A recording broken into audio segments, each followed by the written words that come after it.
नमस्कार दोस्तों, मैं सर्वेश गुप्ता अपने YouTube channel electrical tech solutions में आप सभी का स्वागत करता हूं। दोस्तों, आज के लेक्चर में हम लोग ट्रांसफार्मर के कंस्ट्रक्शन के बारे में डिटेल डिस्कस करेंगे। तो जो हमारा आज का टॉपिक होगा वह construction of single phase transformer. इस टॉपिक को हम लोग डिटेल डिस्कस करेंगे कि कितने प्रकार का हमारा कंस्ट्रक्शन के बेसिस पे हम ट्रांसफार्मर को क्लासीफाई किए हैं, वह कौन कौन से प्रकार हैं, उन टाइप पर कंस्ट्रक्शन की टाइप पर आपके कंपटीशन में कैसे कैसे क्वेश्चन डिजाइन किए जाते हैं, इन सभी महत्वपूर्ण बिंदुओं पर आज के लेक्चर में हम लोग डिटेल डिस्कशन करेंगे। तो आज का हमारा जो टॉपिक है construction of single phase transformer.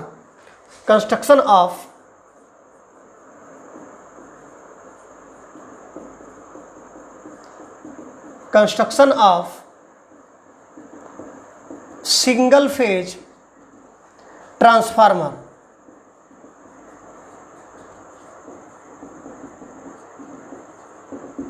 Construction of single phase transformer. तो आपको पता होना चाहिए कि there are two basic types of transformer construction, which is one is core type and another is shell type. ये हमारे जो दो basic types of transformer construction है वह कौन कौन से होते हैं, तो ये भी आप दिमाग में रखिएगा। कौन कौन होता है, एक हमारा होता है कोर टाइप और दूसरा जो हमारा होता है उसको बोलते हैं सेल टाइप। तो आप बोल सकते हो there are two basic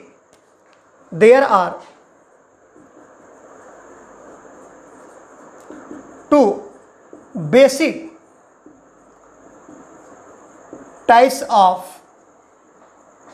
transformer construction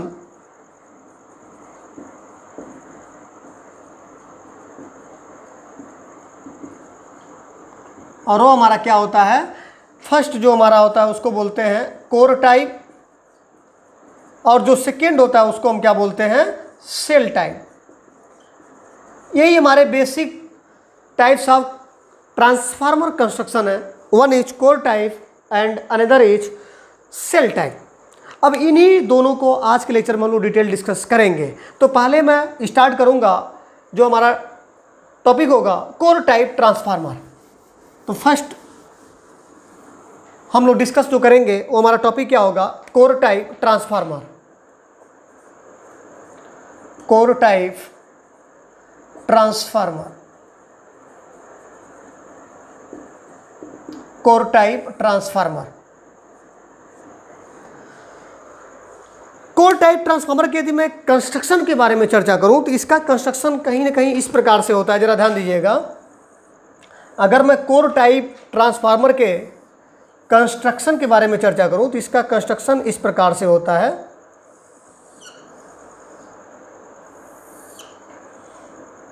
ये जो डॉटेड लाइन है ये हमारे फ्लक्स पाथ को रिप्रेजेंट कर रहा है। ये हमारा किसको रिप्रेजेंट कर रहा है, फ्लक्स पाथ। अगर मैं कहूँ ये किसको रिप्रेजेंट कर रहा है तो आपका जवाब क्या होगा, फ्लक्स पाथ। ये हमारे फ्लक्स पाथ को रिप्रेजेंट करते हैं। यहाँ पर हम जो LV वाइंडिंग और HV वाइंडिंग की बात करेंगे, it means low voltage winding, और दूसरा हमारा क्या होगा, हाई वोल्टेज वाइंडिंग। अगर मैं यहाँ पर इसको स्थापित करूं, इस कोर टाइप ट्रांसफार्मर है तो कहीं ना कहीं उसको इस प्रकार से स्थापित किया जाता है। ये भी इंपॉर्टेंट है, जरा ध्यान दीजिएगा।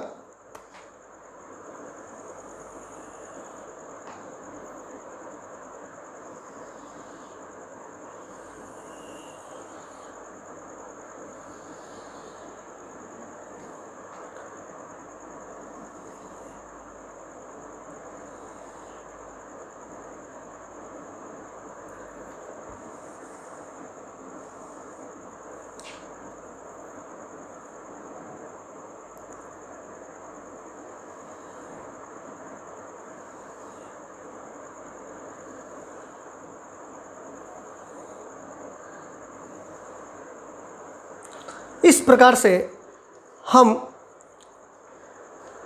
LV बाइंडिंग और HV बाइंडिंग को स्थापित करेंगे। इसमें कुछ इंपॉर्टेंट चीज़ें और हैं, उसको जो जरा मैं डिस्कस कर दूं। इसे बोला जाता है योक बोलते हैं। इसको क्या बोलते हैं, योक बोला जाता है। कुछ चीज़ों को मैं डिस्कस कर रहा हूँ। और ये जो हिस्सा है ये वाला, इसको हम बोलते हैं लिम्ब। इसको हम क्या बोलते हैं, लिम्ब। तो ये टर्मिनोलॉजी आपको दिमाग में रखना पड़ेगा, ताकि मैं अगर मैं इसके डिस्कशन इसके होल कंस्ट्रक्शन का डिस्कशन करूं, तो अगर मैं इस टर्म का प्रयोग करूं तो आप उससे वाकिफ़ रहिए कि मैं कहाँ का चर्चा कर रहा हूं।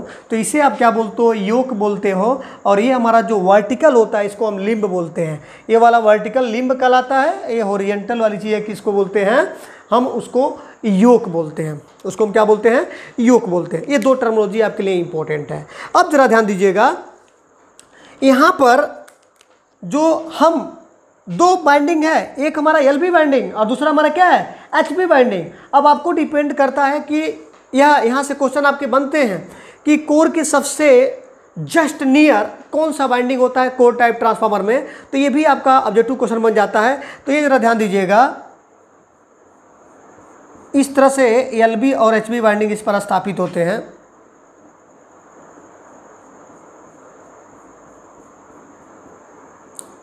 उसी प्रकार से सिमिलरली यहाँ पर भी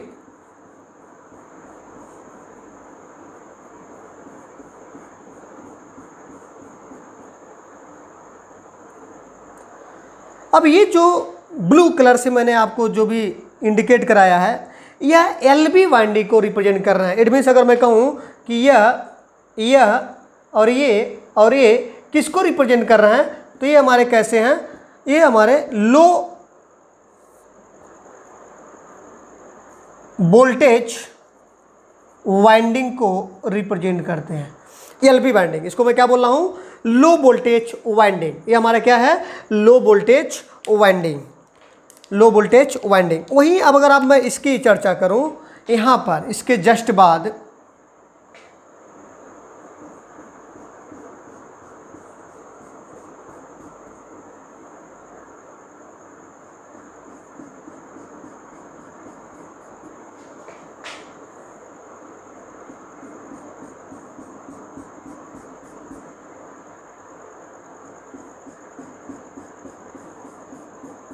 तो ये रेड कलर का जो है वह आपको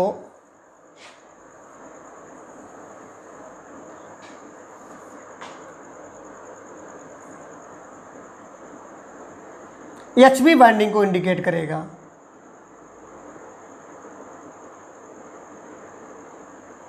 अगर मैं कहूं कि यह किसे रिप्रेजेंट कर रहा है, तो आप क्या बताएंगे, एचबी बाइंडिंग। तो ये सभी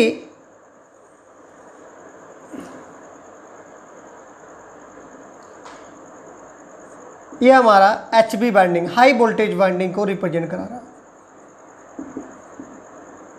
हाई वोल्टेज वाइंडिंग। तो इस प्रकार से हमने आपको डिटेल एक कोर टाइप ट्रांसफार्मर के कंस्ट्रक्शन को यहाँ पर आपको बना करके मैंने दिखाया हूँ। अब मैं कुछ इंपॉर्टेंट कंसेप्ट को यहाँ पर डिस्कस करूँगा कि ऐसा कंस्ट्रक्शन के पीछे क्या लॉजिक है। जरा ध्यान दीजिएगा, यहाँ पर जो मैं पहला पॉइंट का डिस्कशन करना चाह रहा हूँ, तो उसमें आपको मैं ये बताना चाहूँगा कि जो कोर टाइप ट्रांसफार्मर होता है, उसमें जो मैग्नेटिक सर्किट है वह कहीं ना कहीं दो हॉरिजॉन्टल सेक्शन कौन कौन से हैं, एक हॉरिजॉन्टल सेक्शन ए है और एक हॉरिजॉन्टल सेक्शन ए है, जिसको हम क्या बोलते हैं, योक बोला जाता है। उसके साथ दो वर्टिकल लेग्स, ये दो वर्टिकल लेग्स हैं, जिसे हम क्या बोलते हैं, वर्टिकल लेग, या उसी को हम क्या बोल रहे हैं, लिम्ब बोला जाता है। तो कहीं न कहीं जो हमारा मैग्नेटिक सर्किट होता है वह हॉरिजॉन्टल सेक्शन जिसे योक कहा जाता है, और उसके साथ जो दो वर्टिकल लेग्स अथवा जिसको हम लिम्ब बोल रहे हैं, उसके साथ उसको हम क्या करते हैं, रखे रहते हैं। तो मैग्नेटिक सर्किट को कहीं न कहीं इन हॉरिजॉन्टल सेक्शन जिसे योक बोला जा रहा है और दो वर्टिकल सेक्शन जिसको हम आपको क्या बोल रहे हैं, लिम्ब बोल रहे हैं, उनके साथ इसको हम रखते हैं कोर टाइप ट्रांसफार्मर में। ये चीज़ आप यहाँ पर कंस्ट्रक्शन में देख सकते हैं। दूसरा इंपॉर्टेंट जो मैं आपको पॉइंट यहाँ पर आपको बताने वाला हूँ, दूसरा क्या है कि जो प्रत्येक वाइंडिंग का आधा, देख रहे हैं ना, इस वाइंडिंग का, या लो वोल्टेज वाइंडिंग का आधा इधर है, आधा इधर, आधा।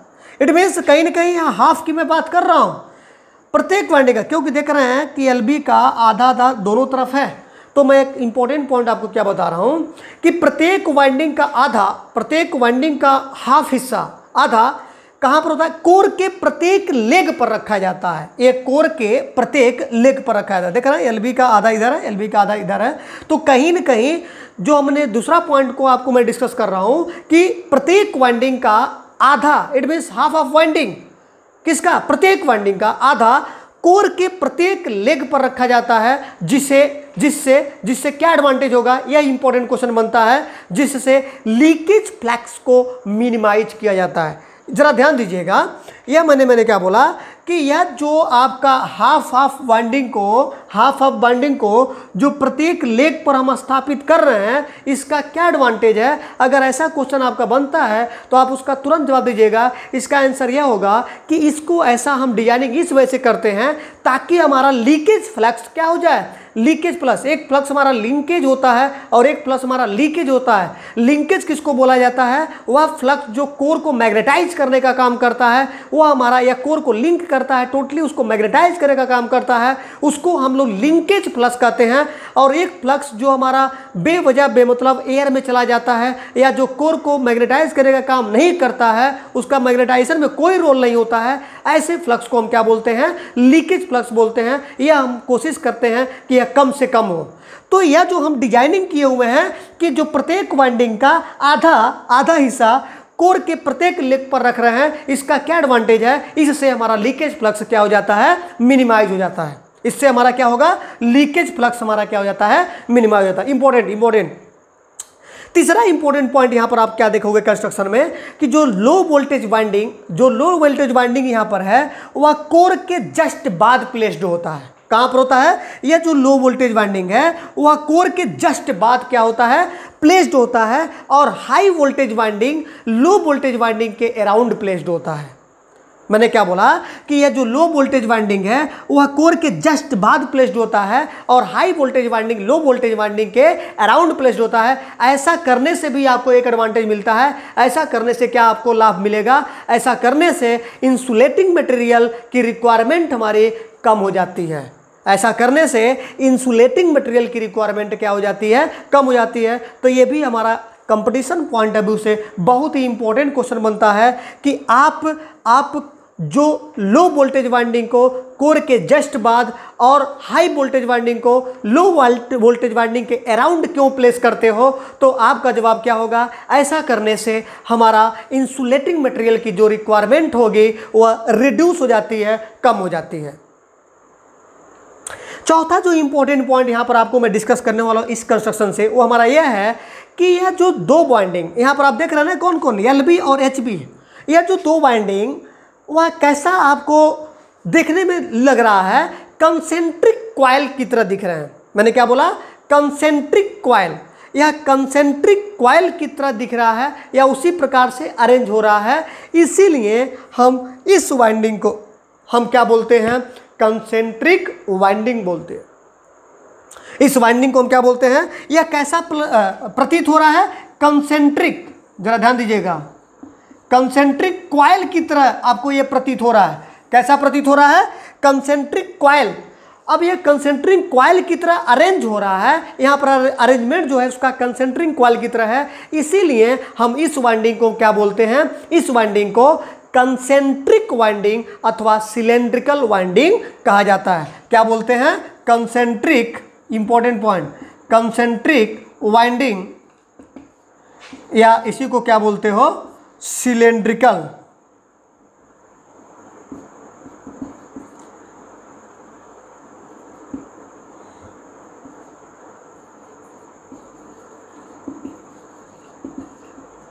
सिलेंड्रिकल, इसी को हम क्या बोलते हैं?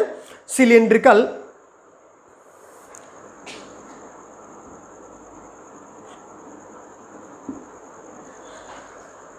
सिलेंड्रिकल वाइंडिंग के नाम से जाना जाता है। तो दो मैंने कुछ इंपॉर्टेंट पॉइंट आपको डिस्कस किया हुआ है। एक तो इंपॉर्टेंट पॉइंट हमने क्या बताया है कि यह जो हम ऐसा अरेंजमेंट करते हैं उसके पीछे लॉजिक क्या है? इसके पीछे लॉजिक ये होता है कि इंसुलेटिंग मटेरियल की रिक्वायरमेंट क्या हो जाती है? वो हमारा कम हो जाती है। और दूसरी चीज़ हमने क्या बोला कि यह जो दो वाइंडिंग, यह जो हमारा दो वाइंडिंग है, कौन कौन? LB और HB, वह कंसेंट्रिक कॉइल की तरह आपको अरेंज होता है। इसी वजह से इस वाइंडिंग को हम क्या बोलते हैं? कंसेंट्रिक वाइंडिंग या सिलिंड्रिकल वाइंडिंग कहा जाता है, सिलेंड्रिकल वाइंडिंग कहा जाता है। पांचवा जो इंपॉर्टेंट पॉइंट यहाँ पर है कि जो कोर टाइप ट्रांसफार्मर में जो फ्लक्स होता है, लेग अथवा योक, कौन कौन, लेग अथवा योक के अराउंड सिंगल पाथ रखता है। यहाँ पर देख रहे हैं ना, इस पूरे फ्लक्स का एक ही पाथ है। तो आपको पहचान करने की तरीका क्या है कि जो कोर टाइप ट्रांसफार्मर में जो फ्लक्स जो होता है उसका लेग अथवा योक के अराउंड सिंगल पाथ सिर्फ होता है, सिर्फ एक ही पाथ है, यह सिंगल पाथ ही रखता है। तो ये कुछ हमने इंपॉर्टेंट कुछ पॉइंट का डिस्कशन किया जो कोर टाइप ट्रांसफार्मर में बिलोंग होता है, और यहाँ से आपके पेपर में क्वेश्चन अच्छे खासे बनते हैं। तो इसको दिमाग में रखना आपको बहुत ज़रूरी होता है। दो इंपॉर्टेंट ऑब्जेक्टिव क्वेश्चन यहाँ से बन गए कि आधा आधा हिस्सा ही वाइंडिंग का हम लेग पर क्यों रखते हैं, तो इसका आंसर क्या होगा, इसका लॉजिक क्या होगा, रीजन क्या होगा, तो कहीं ना कहीं यह लीकेज फ्लक्स को मिनिमाइज करता है। दूसरा इंपॉर्टेंट क्वेश्चन क्या है कि लो वोल्टेज वाइंडिंग जो आप यहाँ पर देख रहे हो वो कोर के जस्ट बाद रख रहे हो, और high voltage winding low voltage winding के अराउंड प्लेस कर रहे हो। ऐसा करने से क्या एडवांटेज है, तो ऐसा करने से एडवांटेज क्या होता है, इंसुलेटिंग मटेरियल की रिक्वायरमेंट क्या हो जाती है, वह कम हो जाती है। और थर्ड जो आपको इंपॉर्टेंट चीज़ आपको मैंने बताया कि यह जो आपको वाइंडिंग जो है वो देखने में कैसा अरेंजमेंट इसका है, कंसेंट्रिक कॉइल की तरह अरेंज है। इसी वजह से इस वाइंडिंग को हम क्या बोलते हैं, कंसेंट्रिक वाइंडिंग, या इसी को क्या बोलते हो, सिलेंड्रिकल वाइंडिंग बोला जाता है। तो ये कहीं ना कहीं आपको कोर टाइप ट्रांसफार्मर का एक डिटेल डिस्कशन था। नेक्स्ट जो हमारा दूसरा आपका कंस्ट्रक्शन है वो भी इंपॉर्टेंट है। वह दूसरा कंस्ट्रक्शन हमारा क्या है, उसको बोलते हैं सेल टाइप ट्रांसफार्मर। तो चलिए उसको भी हम लोग देखते हैं। सेकंड हमारा क्या है, second one is shell type transformer. Shell type transformer इसको भी हम लोग डिटेल डिस्कस कर रहे हैं कि सेल टाइप ट्रांसफार्मर हमारा कैसा होता है। उसके हम लोग पहले कंस्ट्रक्शन को देखेंगे, फिर उसके बाद हम उसके इंपॉर्टेंट टर्म को डिस्कस करेंगे, इंपॉर्टेंट इससे रिलेटेड कंसेप्ट को डिस्कस करेंगे जो आपके कंपटीशन में या कंपटीशन के पॉइंट ऑफ व्यू से बहुत ही इम्पोर्टेंट रोल प्ले होता है, इम्पोर्टेंट आपका हिस्सा होता है, महत्वपूर्ण हिस्सा होता है। तो ये सब छोटी छोटी चीज़ें जो होती हैं, जो स्टूडेंट इन चीज़ों को कवर नहीं करते हैं, और यहीं से जब क्वेश्चन आते हैं तो वह स्टूडेंट क्वेश्चन थोड़ा सा करने में हिचकिचाते हैं। तो मैं इन्हीं छोटे छोटे जो इम्पोर्टेंट कंसेप्ट हैं उन्हीं को मैं आपको डिटेल डिस्कस करने की कोशिश कर रहा हूं, ताकि आपके आने वाले पेपर्स में इसका एडवांटेज दिख सके। चलिए दूसरा हमारा क्या है, shell type transformer. Shell type transformer को भी हम लोग कंस्ट्रक्शन के हिसाब से हम लोग डिटेल डिस्कशन करने की कोशिश कर रहे हैं। तो सेल टाइप ट्रांसफार्मर का जो हमारा कंस्ट्रक्शन कैसा होता है, पहले उसको समझना हमारा इंपॉर्टेंट होता है। सेल टाइप ट्रांसफार्मर का जो हमारा कंस्ट्रक्शन होता है,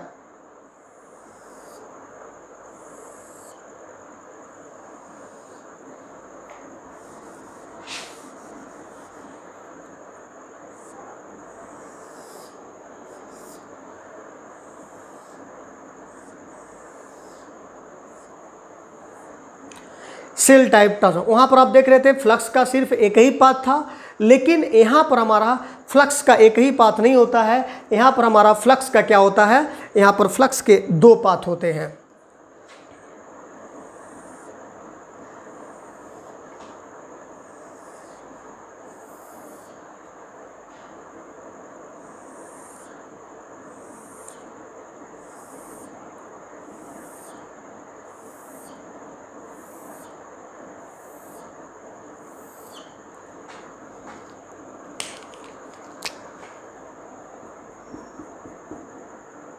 ये हमारा LB वाइंडिंग है,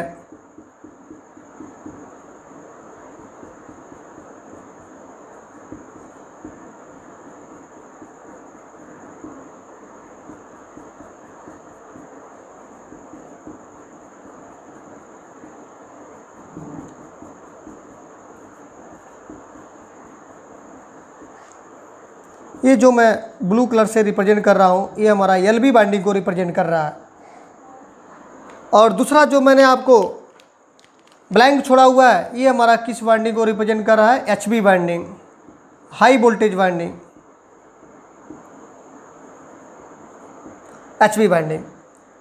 यहाँ पर आपको अगर मैं फ्लक्स की बात करूँ तो यहाँ पर फ्लक्स के आपके दो पाथ होंगे, और वो फ्लक्स हमारा हाफ हाफ होगा।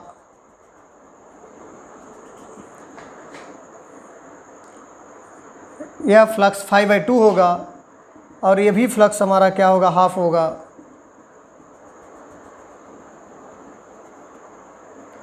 ये भी हमारा क्या होगा, 5/2 होगा। अब दोनों की अगर मैं डायरेक्शन की बात करूं तो इस फ्लक्स की डायरेक्शन ऐसा होगा, इस प्रकार से ये फ्लक्स ट्रेवल करेंगे। ये हमारा डिटेल फ्लक्स पाथ, ये जो हमारी रेड कलर के डॉटेड लाइन है, ये किसको रिप्रेजेंट कर रहे हैं, तो ये फ्लक्स पाथ को रिप्रेजेंट कर रहे हैं। ये किसको रिप्रेजेंट कर रहे हैं, फ्लक्स पाथ को, फ्लक्स पाथ को। बाकी यहाँ पर अगर मैं लिम्ब की बात करूँ, वर्टिकल जो हिस्सा यहाँ पर आपको यह सेंट्रल लिम्ब को रिप्रेजेंट कर रहा है। ये किसको बता रहा है, सेंट्रल लिम्ब, सेंट्रल लिम्ब। और यहाँ पर आउटर लिम्ब है, वो हमारा कौन है, इसको हम क्या बोलते हैं, outer limb, outer limb, outer limb. तो ये सेल टाइप ट्रांसफार्मर का हमारा एक कंस्ट्रक्शन है। तो ज़रा इसमें भी आप लोग महत्वपूर्ण पॉइंट को डिस्कस कर लेते हैं कि क्या क्या इंपॉर्टेंट पॉइंट हैं जो आपके पेपर के लिए बहुत ही इंपॉर्टेंट रोल प्ले करते हैं। तो ज़रा ध्यान दीजिए, अगर मैं पहले पॉइंट का डिस्कस करूं तो shell type transformer, shell type transformer में प्राइमरी वाइंडिंग, ज़रा ध्यान दीजिएगा मैं क्या बोल रहा हूँ, सेल टाइप ट्रांसफार्मर में प्राइमरी वाइंडिंग और सेकेंडरी वाइंडिंग दोनों, प्राइमरी वाइंडिंग और सेकेंडरी वाइंडिंग दोनों सेंट्रल लिम्ब पर बाउंड होते हैं। कहाँ पर हैं, देख लीजिए, यही हमारा सेंट्रल लिम्ब है। तो ये प्राइमरी और सेकेंडरी वाइंडिंग दोनों कहाँ पर आपको बाउंड है, वह सेंट्रल लिम्ब है। यहाँ पर दो आउटर लिम्ब भी हैं, ये आउटर लिम्ब है और एक हमारा क्या है, ये बीच वाला वह सेंट्रल लिम्ब है। तो जो हमारा इस सेल टाइप ट्रांसफार्मर में जो प्राइमरी और सेकेंडरी वाइंडिंग होता है वह सेंट्रल लिम्ब पर ही क्या है, वह बाउंड होता है। और यहाँ पर देख रहे हैं कि दो आउटर लिम्ब हैं, दो आउटर लिम्ब है। या आउटर लिम्ब क्या रोल प्ले कर रहा है, या लो रिलेक्टेंस फ्लक्स पाथ को कंप्लीट करते हैं। ये हमारे क्या करते हैं, लो रिलेक्टेंस फ्लक्स पाथ। हम चाहते हैं, ये हमारा मेन उद्देश्य भी होता है कि हमारे फ्लक्स का जो हमारा पाथ का जो रिलेक्टेंस होना चाहिए वो मिनिमम होना चाहिए। तो यह जो आउटर आपके जो दो लिम्ब हैं वह लो रिलेक्टेंस फ्लक्स पाथ को कंप्लीट करते हैं। तो ये हमारा पहला इंपॉर्टेंट आपका पॉइंट था जो आपको जानना जरूरी था।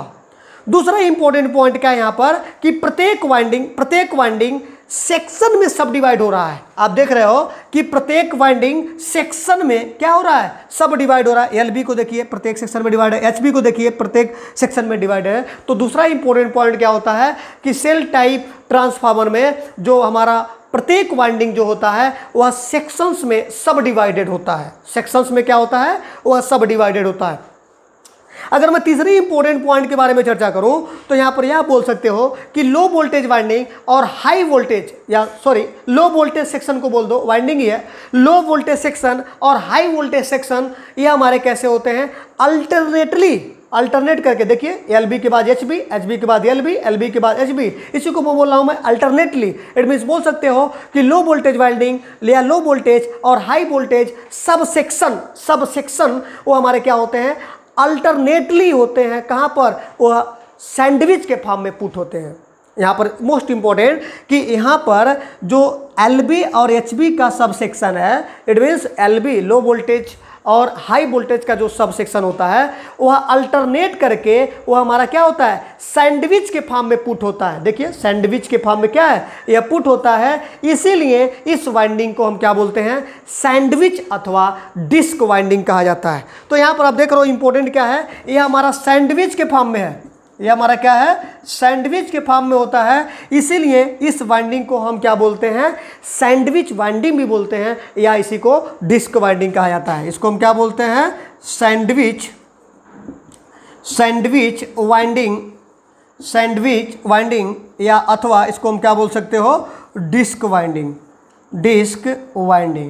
क्यों बोल रहे हैं सैंडविच? क्योंकि ये जो हमारा एलबी और एचबी का सब सेक्शन है वह कैसे फॉर्म में रखा हुआ है, वह सैंडविच के फॉर्म में रखा हुआ है। इसी वजह से इस वाइंडिंग को हम क्या बोलते हैं? सैंडविच वाइंडिंग, या इसी को क्या बोलते हो? Disc winding. तो मैंने कुछ महत्वपूर्ण हिस्सा का आपको यहाँ पर डिस्कशन किया कि सेल टाइप ट्रांसफार्मर में प्राइमरी और सेकेंडरी वाइंडिंग दोनों सेंट्रल लिम्ब पर बाउंड होते हैं, एक इंपॉर्टेंट पॉइंट है। दूसरा इंपॉर्टेंट क्या है? दो आउटर लिम्ब ये हमारा क्या करता है? वह लो रिलेक्टेंस फ्लक्स पाथ को कंप्लीट करते हैं। तीसरा इंपॉर्टेंट पॉइंट को हमने क्या डिस्कस किया कि प्रत्येक वाइंडिंग सेक्शंस में सब डिवाइडेड होता है, सेक्शंस में सब डिवाइडेड होता है। और चौथा हमने आपको क्या इंपॉर्टेंट पॉइंट दिया कि लो वोल्टेज और हाई वोल्टेज सब सेक्शंस वो हमारा क्या होते हैं? अल्टरनेट करके सैंडविच के फॉर्म में रखे होते हैं। इसीलिए इस वाइंडिंग को हम क्या बोलते हैं? सैंडविच वाइंडिंग या अथवा डिस्क वाइंडिंग के नाम से भी जाना जाता है। तो इस प्रकार से आज के लेक्चर में हम लोगों ने ट्रांसफार्मर के कंस्ट्रक्शन, सिंगल फेज ट्रांसफार्मर के कंस्ट्रक्शन के डिटेल हम लोग डिस्कशन किए, जिसमें हमने कोर टाइप और सेल टाइप ट्रांसफार्मर का एक एक करके डिटेल आपको कंस्ट्रक्शन के आधारित कुछ इंपॉर्टेंट बिंदुओं को भी मैंने जिक्र किया जो आपके कंपटीशन के लिए बहुत इंपॉर्टेंट होते हैं। इस तरह से आज के लेक्चर में हम लोगों ने construction of single phase transformer topic को कवर किया। नेक्स्ट लेक्चर में नेक्स्ट टॉपिक के साथ आपके सामने मैं उपस्थित दूंगा। तब तक के लिए धन्यवाद।